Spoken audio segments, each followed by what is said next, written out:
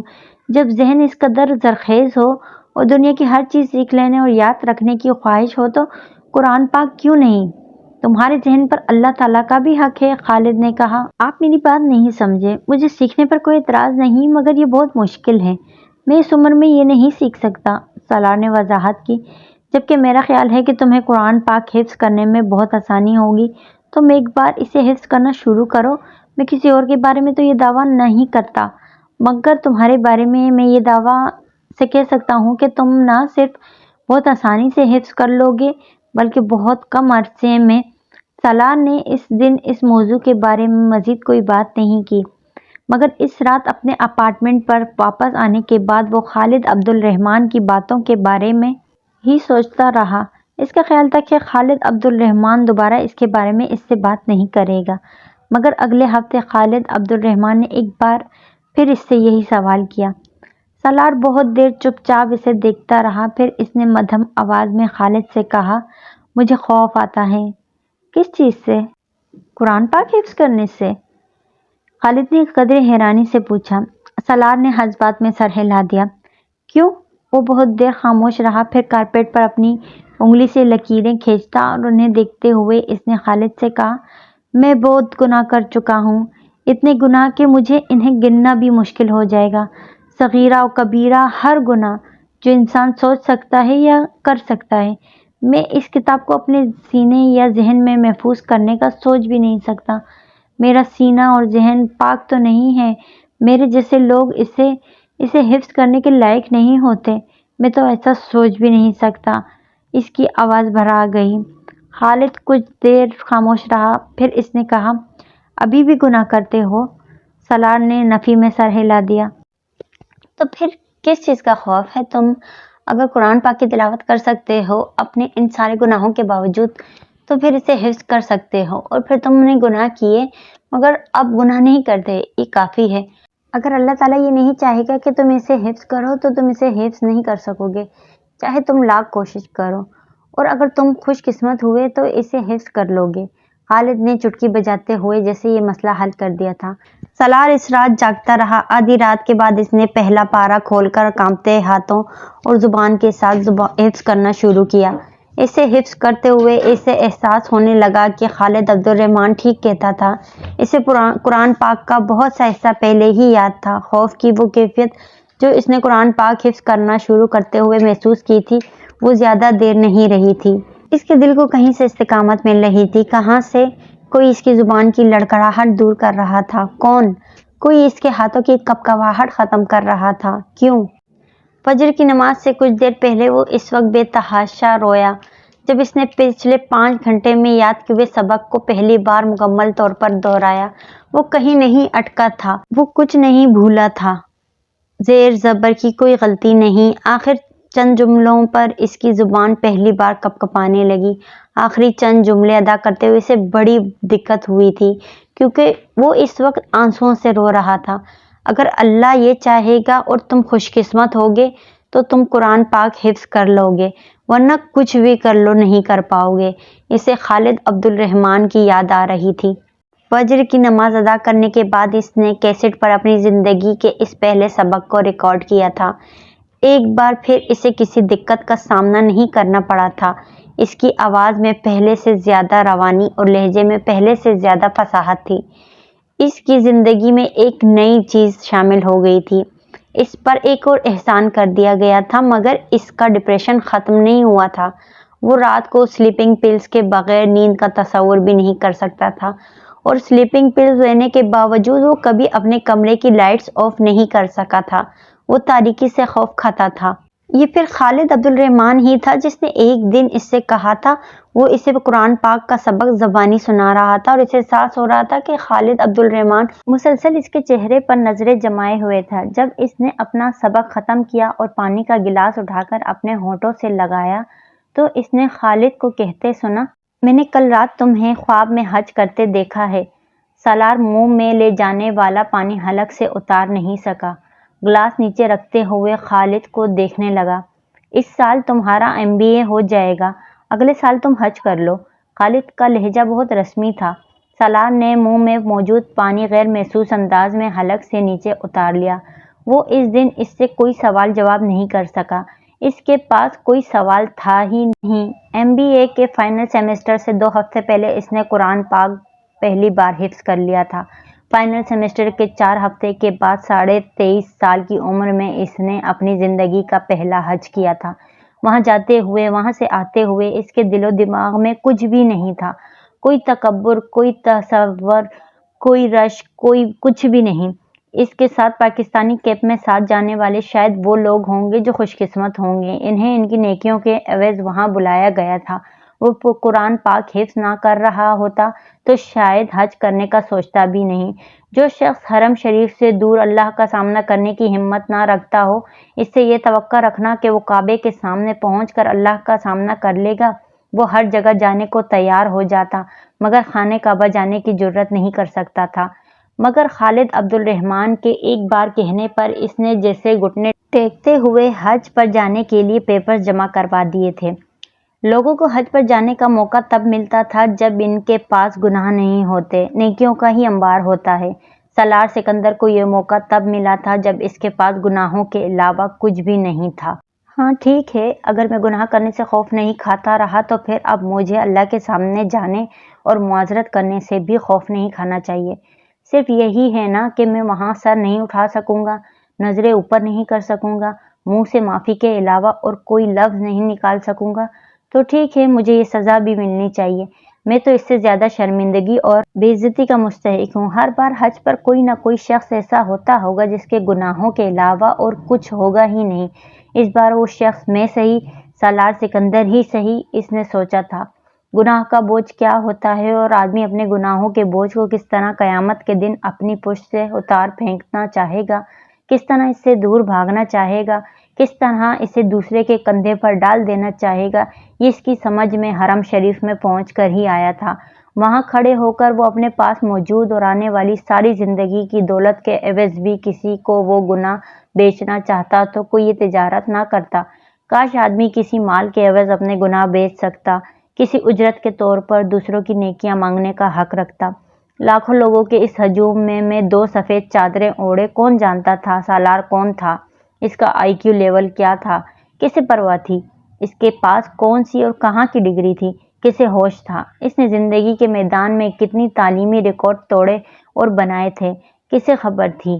وہ اپنے ذہن سے کون سے میدان تسخیر کرنے والا تھا، کون رشک کرنے والا تھا۔ وہ وہاں اس ہجوم میں ٹھوکر کھا کر گرتا، بھگدڑ میں روندا جاتا۔ اس کے اوپر سے گزرنے والی خلقت میں سے کوئی بھی یہ نہیں سوچتا کہ انہوں نے کیسے دماغ کو کھو دیا تھا، کس IQ لیول کے نایاب آدمی کو کس طرح ختم کر دیا تھا۔ اسے دنیا میں اپنی اوقات، اپنی اہمیت کا پتہ چل گیا تھا۔ اگر کچھ مغالطہ رہ بھی گیا تھا تو اب ختم ہو گیا تھا، اگر کچھ شبہ باقی تھا تو اب دور ہو گیا تھا۔ فخر، تکبر، رشک، انا، خود پسندی، خود ستائشی کے ہر بچے ہوئے ٹکڑے کو نچوڑ کر اس کے اندر سے پھینک دیا گیا تھا۔ وہ انہی آلائشوں کو دور کروانے کے لیے وہاں آیا تھا۔ MBA میں اس کی شاندار کامیابی کسی کے لیے بھی حیران کن نہیں تھی۔ اس کے ڈپارٹمنٹ میں ہر ایک کو پہلے سے ہی اندازہ تھا۔ اس کے اور اس کے کلاس فیلوز کے پروجیکٹس اور اسائنمنٹس میں اتنا فرق ہوتا تھا کہ اس کے پروفیسرز کو یہ ماننے میں کوئی عار نہیں تھا۔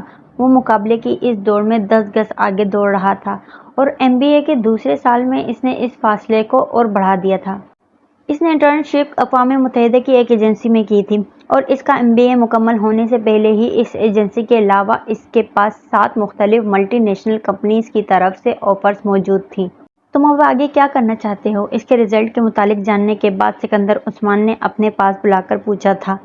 میں واپس امریکہ جا رہا ہوں۔ میں یونائیٹڈ نیشنز کے ساتھ ہی کام کرنا چاہتا ہوں، لیکن میں چاہتا ہوں کہ تم اپنا بزنس شروع کرو یا میرے بزنس میں شامل ہو جاؤ۔ سکندر عثمان نے اس سے کہا، پاپا میں بزنس نہیں کر سکتا، بزنس والا ٹیمپرامنٹ نہیں ہے میرا، میں جاب کرنا چاہتا ہوں اور میں پاکستان میں رہنا بھی نہیں چاہتا۔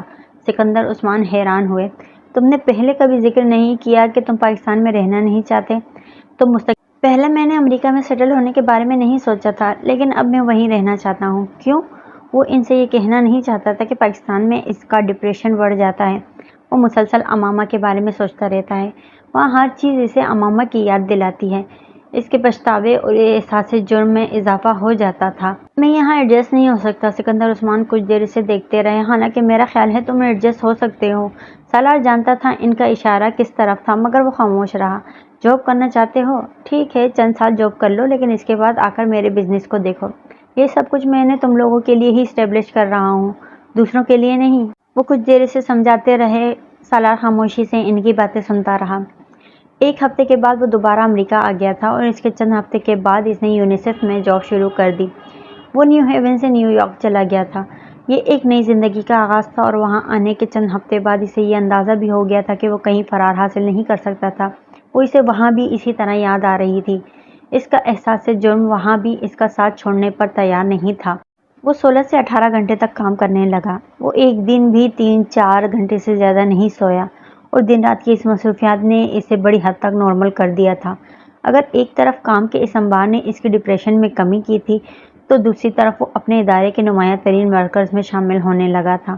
یونیسیف کے مختلف پروجیکٹس کے سلسلے میں وہ ایشیا، افریقہ اور لاطینی امریکہ کے ممالک جانے لگا۔ غربت اور بیماری کو وہ پہلی دفعہ اپنی آنکھوں سے اتنے قریب سے دیکھ رہا تھا۔ رپورٹس اور اخباروں میں چھپنے والے حقائق میں اور ان حقائق کو اپنی تمام ہولناکی کے ساتھ کھلی آنکھوں سے دیکھنے میں بہت فرق ہوتا ہے، اور یہ فرق اسے اس جاب میں ہی سمجھ میں آیا تھا۔ ہر روز بھوکے سونے والے لوگوں کی تعداد کروڑوں میں تھی، ہر رات پیٹ بھر کر ضرورت سے زیادہ کھا لینے والوں کی تعداد بھی کروڑوں میں تھی۔ صرف 3 وقت کا کھانا، سر پر چھت اور جسم پر لباس بھی کتنی بڑی نعمتیں تھیں، اسے تب سمجھ میں آیا تھا۔ وہ یونیسیف کی ٹیم کے ساتھ چارٹرڈ طیاروں میں سفر کرتے ہوئے اپنی زندگی کے بارے میں سوچتا۔ اس نے زندگی میں ایسے کون سے کارنامے انجام دیے تھے کہ اسے وہ پرآسائش زندگی دی گئی تھی جو وہ گزار رہا تھا، اور ان لوگوں سے کیا گناہ ہوئے تھے کہ وہ زندگی کی تمام بنیادی ضروریات سے محروم صرف زندہ رہنے کی خواہش میں خوراک کے ان پیکٹس کے پیچھے بھاگتے پھرتے تھے۔ وہ ساری رات جاگ کر اپنے ادارے کے لیے ممکنہ اسکیمیں اور پلان بناتا رہتا۔ کہاں خوراک کی ڈسٹریبیوشن کیسے ہو سکتی ہے، کیا بہتری لائی جا سکتی ہے، کہاں مزید امداد کی ضرورت ہے، کن علاقوں میں کس طرح کے پروجیکٹس درکار تھے۔ وہ بعض دفعہ 48 گھنٹے بغیر سوئے کام کرتا رہتا تھا۔ اس کے بنائے ہوئے پروپوزل اور رپورٹس تکنیکی لحاظ سے اتنے مربوط ہوتے تھے کہ ان میں کوئی خامی ڈھونڈنا کسی کے لیے ممکن نہیں رہتا تھا، اور اس کی یہ خصوصیات اس کی ساکھ اور نام کو اور بھی مستحکم کرتی جا رہی تھیں۔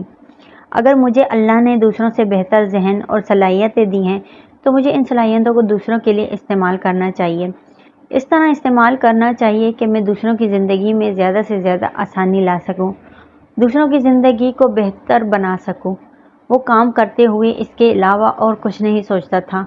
یونیسیف کے لیے کام کرنے کے دوران ہی اس نے ایم فل کرنے کا سوچا تھا، اور پھر اس نے ایم فل میں ایڈمیشن لے لیا تھا۔ ایوننگ کلاسز کو جوائن کرتے ہوئے اسے قطعاً کسی قسم کا کوئی شبہ نہیں تھا کہ وہ اپنے آپ کو ایک بار پھر ضرورت سے زیادہ مصروف کر رہا تھا، مگر اس کے پاس اس کے علاوہ اور کوئی راستہ نہیں تھا۔ کام اس کا جنون بن چکا تھا، یا پھر اس سے بھی 2 قدم آگے بڑھ کر ایک مشن۔ فرقان سے سالار کی پہلی ملاقات امریکہ سے پاکستان آتے ہوئے فلائٹ کے دوران ہوئی۔ وہ اس کے ساتھ والی سیٹ پر بیٹھا ہوا تھا۔ وہ امریکہ میں ڈاکٹرز کی کسی کانفرنس میں شرکت کر کے واپس آ رہا تھا، جبکہ سالار سکندر اپنی بہن انیتا کی شادی میں شرکت کے لیے پاکستان آ رہا تھا۔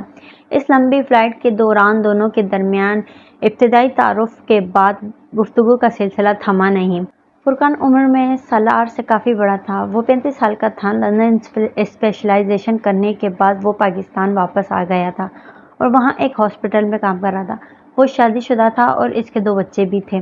چند گھنٹے آپس میں گفتگو کرتے رہنے کے بعد فرقان اور وہ سونے کی تیاری کرنے لگے۔ سالار نے معمول کے مطابق اپنے بریف کیس سے سلیپنگ پلز کی ایک گولی پانی کے ساتھ نگل لی۔ فرقان نے اس کی اس تمام کارروائی کو خاموشی سے دیکھا۔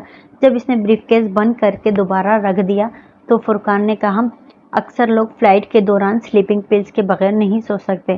سالار نے گردن موڑ کر اسے دیکھا اور کہا، میں سلیپنگ پلز کے بغیر نہیں سو سکتا۔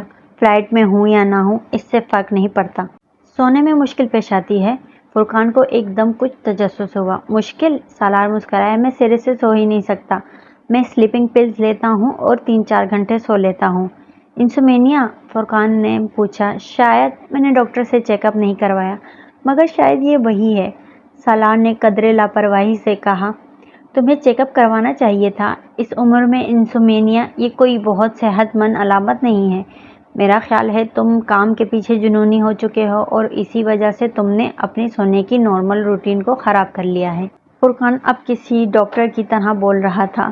سالار مسکراتے ہوئے سنتا رہا۔ وہ اسے نہیں بتا سکتا تھا کہ وہ اگر رات دن مسلسل کام نہ کرے تو وہ اس احساس جرم کے ساتھ زندہ نہیں رہ سکتا تھا جسے وہ محسوس کرتا ہے۔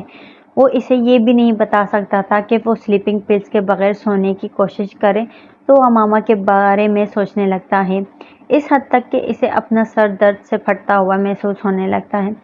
کتنے گھنٹے کام کرتے ہو ایک دن میں؟ فرقان اب اس سے پوچھ رہا تھا۔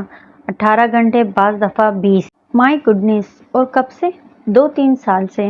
اور تب ہی سے نیند کا مسئلہ ہوگا تمہیں۔ میں نے ٹھیک اندازہ لگایا؟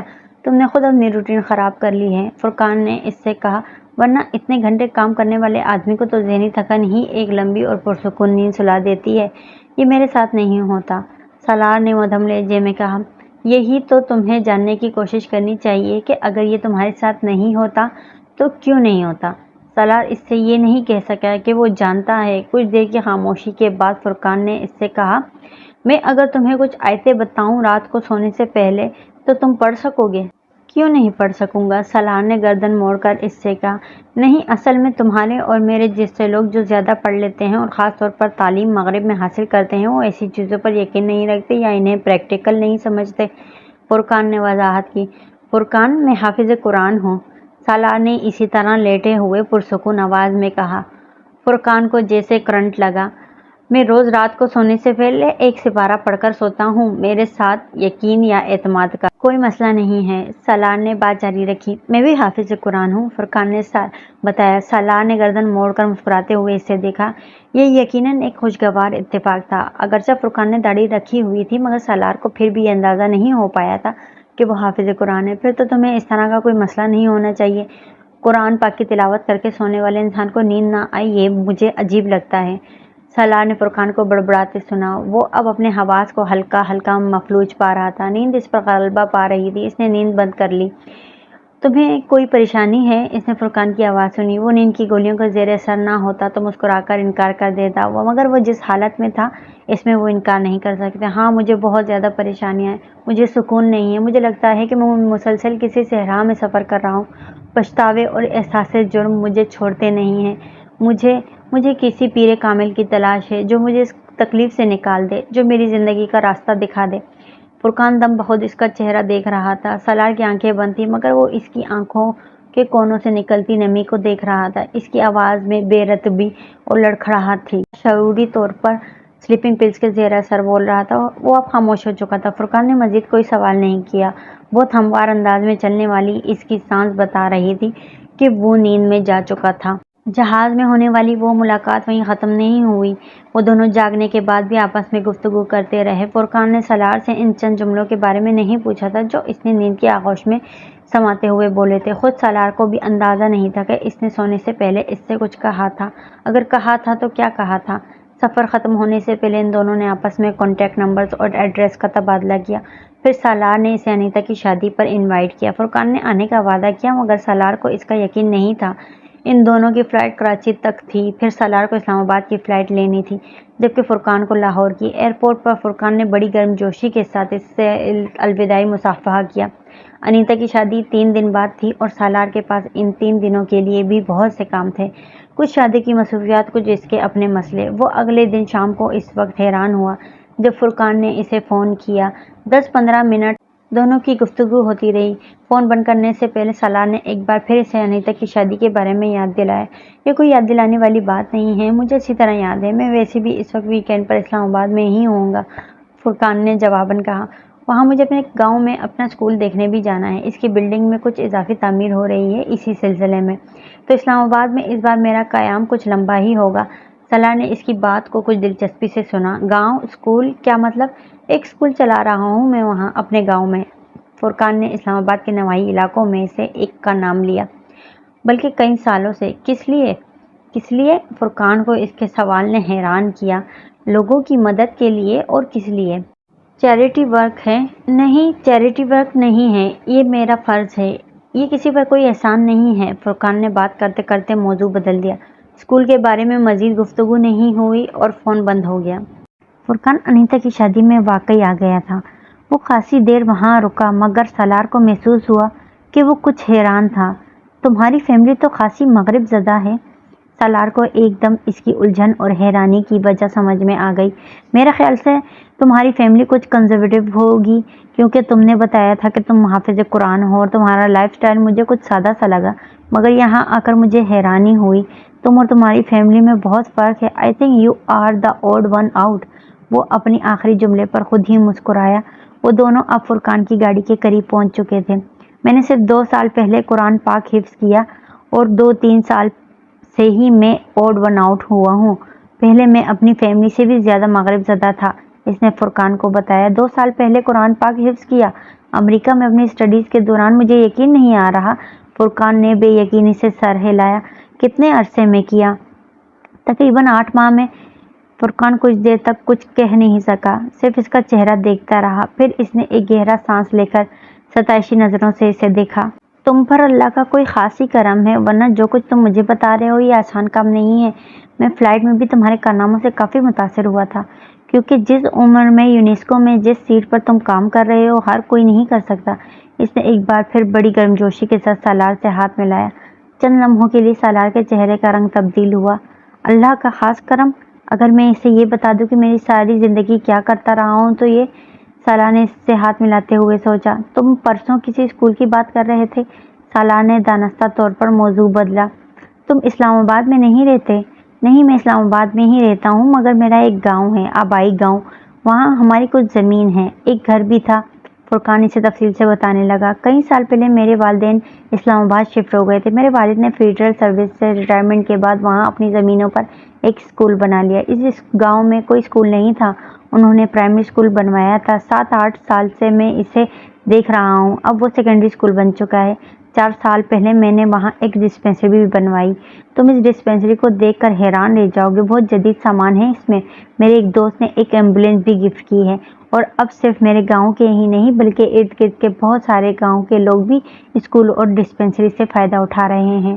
سالار اس کی باتیں توجہ سے سن رہا تھا۔ مگر تم یہ سب کیوں کر رہے ہو؟ تم ایک سرجن ہو، تم یہ سب کیسے کر لیتے ہو؟ اس کے لیے بہت پیسے کی ضرورت ہے۔ کیوں کر رہا ہوں یہ تو میں نے اپنے آپ سے کبھی نہیں پوچھا۔ میرے گاؤں میں اتنی غربت تھی کہ یہ سوال پوچھنے کی مجھے کبھی ضرورت ہی نہیں پڑی۔ ہم لوگ بچپن میں کبھی کبھار اپنے گاؤں جایا کرتے تھے، یہ ہمارے لیے تفریح تھی۔ ہماری حویلی کے علاوہ گاؤں کا کوئی مکان پکا نہیں تھا اور سڑک کا تو سوال ہی پیدا نہیں ہوتا۔ ہم سب کو یوں لگتا تھا جیسے ہم جنگل میں آ گئے ہیں۔ اب اگر ہم جانور ہوتے تو ہمیں کوئی فرق نہیں پڑتا، شہر کی طرح ہم جنگل میں دندناتے پھرتے، یہی سوچ کر کہ ہم سب سے مرعوب ہیں اور کوئی بھی ہمارے جیسا نہیں، نہ کوئی ہماری طرح رہتا، نہ ہمارے جیسا کھاتا ہے، نہ ہمارے جیسا پہنتا ہے۔ مگر انسان ہو کر یہ برداشت کرنا مشکل ہو جاتا ہے کہ ہمارے ارد گرد کے انسان جانوروں جیسی زندگی گزارنے پر مجبور ہیں۔ ہو سکتا ہے کچھ انسانوں کو اس سے خوشی محسوس ہوتی ہو کہ انہیں ہر نعمت میسر ہے اور باقی سب ترس رہے ہیں، مگر ہمارا شمار ایسے لوگوں میں نہیں ہوتا۔ اب سوال یہ پیدا ہوتا تھا کہ کیا کیا جائے۔ میرے پاس کوئی جادو کی چھڑی تو تھی نہیں کہ میں اسے ہلاتا اور سب کچھ بدل دیتا، نہ ہی بے شمار وسائل۔ تمہیں میں نے بتایا ہے نا کہ میرے والد سول سرونٹ تھے، ایماندار قسم کے سول سرونٹ۔ میں اور میرا بھائی دونوں شروع سے ہی اسکالرشپ پر پڑھتے رہے ہیں، اس لیے ہم پر ہمارے والدین کو زیادہ خرچ نہیں کرنا پڑا۔ خود وہ بھی کوئی فضول خرچ نہیں تھے، اسی لیے تھوڑی بہت بچت ہوتی رہی۔ ریٹائرمنٹ کے بعد میرے والد نے سوچا کہ لاہور یا اسلام آباد کے کسی گھر میں اخبار پڑھ کر، واک کر کے یا ٹی وی دیکھ کر زندگی گزارنے کے بجائے انہیں اپنے گاؤں جانا چاہیے، وہاں کچھ بہتری لانے کی کوشش کرنی چاہیے۔ وہ دونوں گاڑی کے اندر بیٹھے ہوئے تھے۔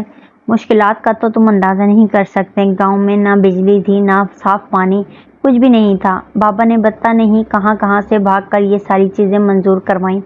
جب وہاں پرائمری اسکول بن گیا، ایک سڑک بھی آ گئی، بجلی اور پانی جیسی سہولتیں بھی آ گئیں، تو گورنمنٹ کو اچانک وہاں ایک اسکول بنانے کا خیال آیا۔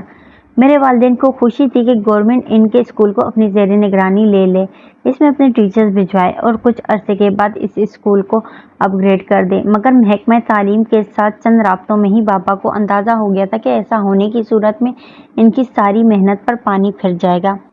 بابا وہاں بچوں کو سب کچھ دیتے تھے، کتابیں، کاپیاں، یونیفارم اور ایسی کچھ ضروری چیزیں۔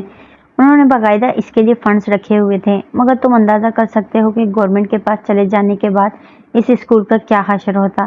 سب سے پہلے وہ فنڈز جاتے، پھر باقی سب کچھ۔ اس لیے بابا خود ہی اس اسکول کو چلاتے رہے۔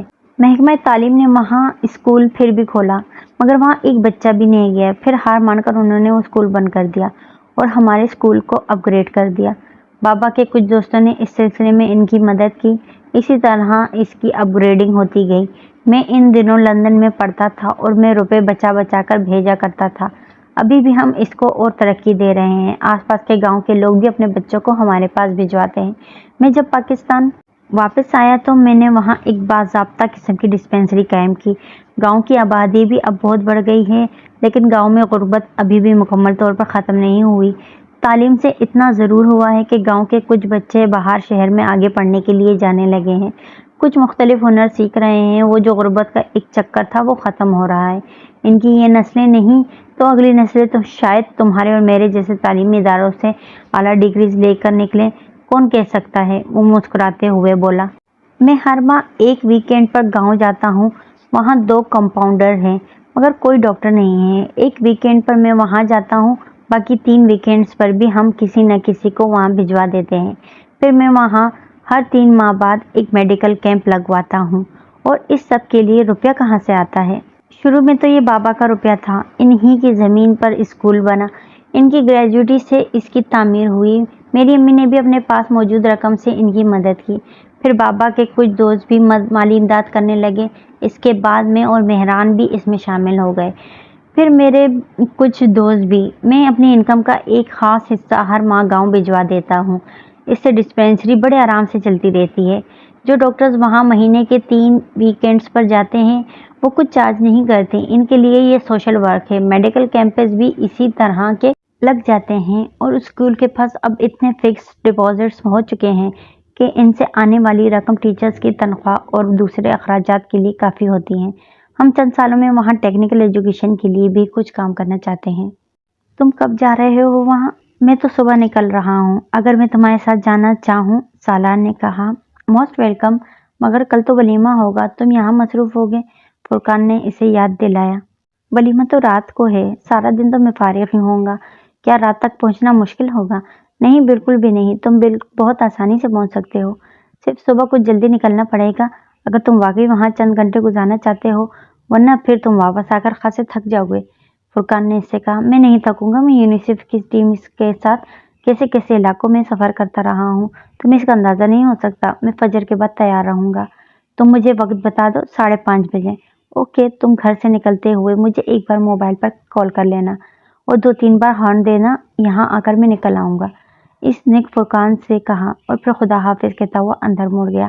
اگلی صبح فرقان ٹھیک 5:30 بجے اس کے گیٹ پر ہارن دے رہا تھا اور سالار پہلے ہارن پر ہی باہر آیا تھا۔ دوستوں، کہانی ابھی جاری ہے۔ اگر آپ کو کہانی پسند آ رہی ہے تو کہانی کو لائک اور میرے چینل کو سبسکرائب ضرور کیجیے گا۔ بیل آئیکن دبا دیجیے گا تاکہ آنے والے اگلے حصے کی نوٹیفیکیشن آپ تک پہنچ جائے۔